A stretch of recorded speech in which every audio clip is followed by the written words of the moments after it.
Guys हौ दर्शन नमस्ते। आज पनि अधुरो किचनमा यहाँहरूलाई स्वागत छ। आज चाहिँ मैले यो बफ छोइला बनाउन लागिरहेको छु। यो बफ छोइला घरैमा बनाउन पनि सजिलै छ, त्यस्तो गाह्रो केही छैन। अहिले मैले यहाँ बफलाई चाहिँ यसरी सिधा सिधा बनाएर राखेको छु। अब यो यसको बोसोहरू निकालेर फलमासु छानेर राखेको छु। छोइलालाई नब्बई नहुने केही सामग्रीहरू मैले रेडी गरेको छु। अब यो बफ सिला भइहाल्यो। अनि त्यसपछि यहाँ मैले लसुनको पत्ता काटेको छु, गोलभेडा, नुन आवश्यकता अनुसार, अनि चिल्ली पाउडर, अनि यहाँ टिमुरको धुलो छ, अनि त्यसपछि अदुवा लसुनको पेस्ट, यहाँ अलिकति चिल्ली फ्लेक्स छ, अनि यो बेसार हर्दी छ, यहाँ तोरीको तेल छ, अनि यो मेथी छ। गाइस यति भएपछि हाम्रो नेवारी छोइला जस्तै एकदम पर्फेक्ट हुन्छ। तपाईले खानुहुन्छ होला छोइला, यसो पसलमा जानु भने हेर्नुस् यत्रो यत्रो टुक्रा हुन्छ। एउटाको 10 रुपैयाँ, 10 वटा टुक्रा सानो सानो दियो भनेदेखि 100 रुपैयाँ तिरिहाल्नु पर्छ। हामीले चाहिँ अब यसरी अलिकति सामग्री जुटाएर झन्झट नमानी बनाउने हो भनेदेखि सस्तो पनि पर्छ, मिठो पनि हुन्छ। हस् त गाइस, म अब लागे किचनतिर, म बनाउँदै जान्छु, तपाईहरु हेर्दै गर्नु होला। गाइस अब मेरो आगो रेडी हुँदैछ, आगो बल्दैछ।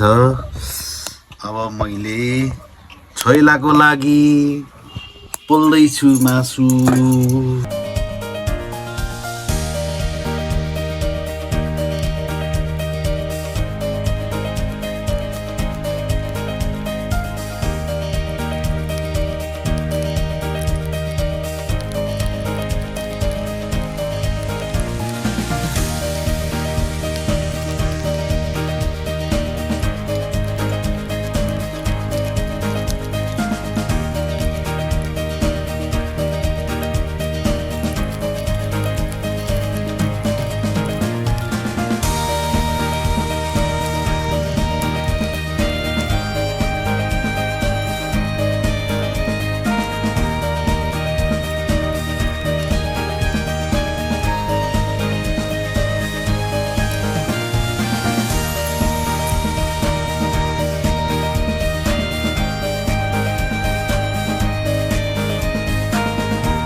अब फर्काई पोल्नुपर्छ बिस्तारा भित्रसम्म पाक्ने गरी।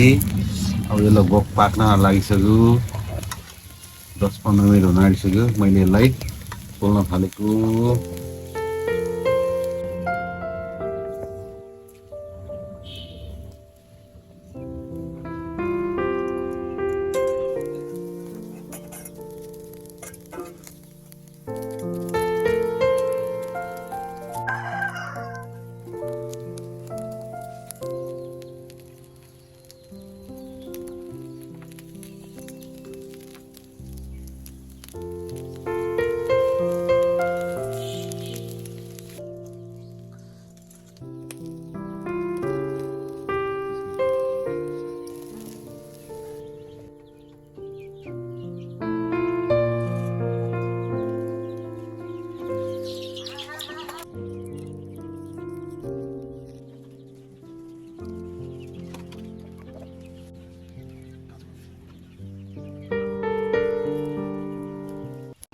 लु गाइस, मैले यहाँ के अरे यसको लागि मैले पोलिसकेँ।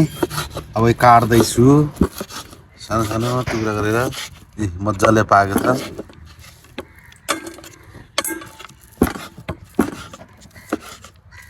एकदम सफ्ट भएको छ।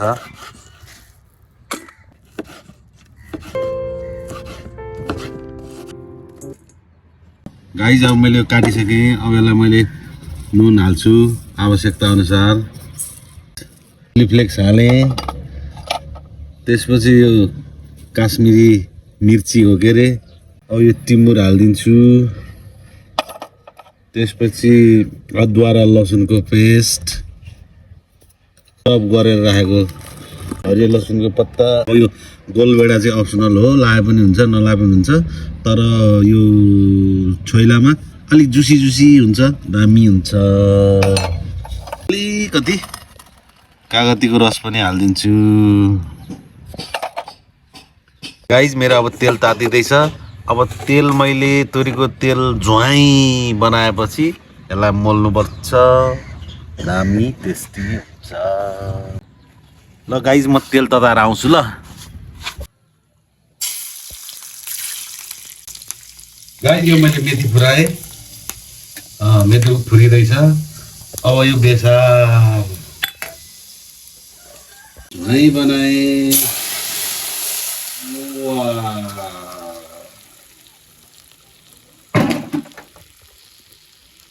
गाइस अब यो पाकिसकेको छ, अघि नै यो गोलभेडा। अब मैले मोल्छु।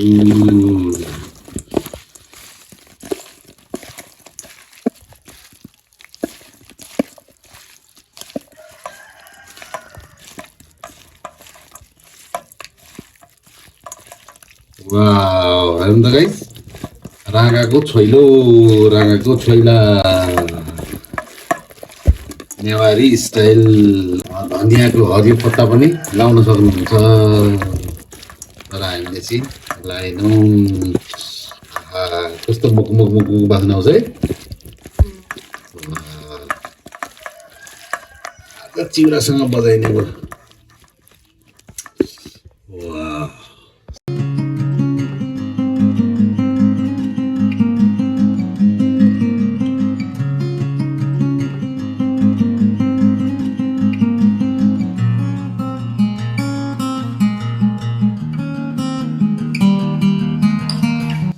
गाइस आजको छोइला हाम्रो म टेस्ट गर्दैछु है।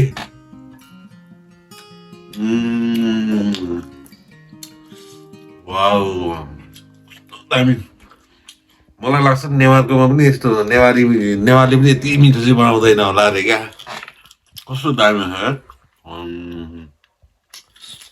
तपाईँहरू पनि यसरी बनाएर खानु होला, होटलबाट मात्रै किनेर नखानुहोस्, आफै बनाएर खानु होला।